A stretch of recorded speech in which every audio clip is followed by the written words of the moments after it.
The Pentagon says the U.S. and its allies will continue to support Ukraine in its fight against Russian aggression for as long as it takes. Despite a blunt assessment from the top U.S. general that military victory for either side is likely unachievable in the near term. The probability of Russia achieving its strategic objectives, of conquering Ukraine, of overrunning Ukraine, the probability of that happening is close to zero. But they do currently occupy about 20% of Ukraine. So in terms of probability, the probability of a Ukrainian military victory, defined as kicking the Russians out of all of Ukraine, to include what they define or what they claim as Crimea, the probability of that happening anytime soon is not high, militarily. But he said a near-term political solution for peace was possible. You want to negotiate from a position of strength. Russia right now is on its back. The Russian military is suffering tremendously. The Russian military has taken heavy losses of soldiers and military equipment since Moscow's invasion of Ukraine in February. The numbers of precision-guided munitions that they've rifled through in this endeavor is striking.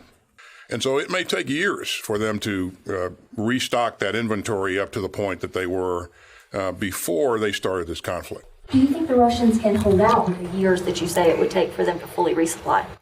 I don't think the Ukrainians are going to allow them to hold out. I think the Ukrainians are going to continue to pressure them. And so this battlefield dynamic will change, continue to change.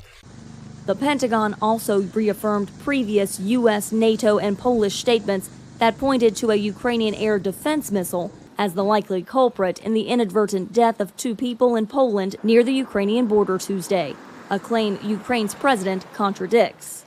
This was most likely a result of a Ukrainian air defense missile, but we'll let the investigation play out here.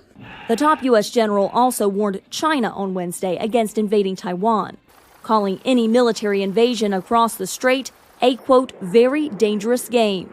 But I think that the Chinese would be high risk to take on an operation like that, and I think it would be unwise. It would be a political mistake, a geopolitical mistake, a strategic mistake, similar to what the strategic mistake is that Putin has made in Ukraine. Milley vowed the United States military would remain the top military in the world, and as long as it remained number one, it would deter any great power war between China and the United States. Carla Babb, VOA News, The Pentagon.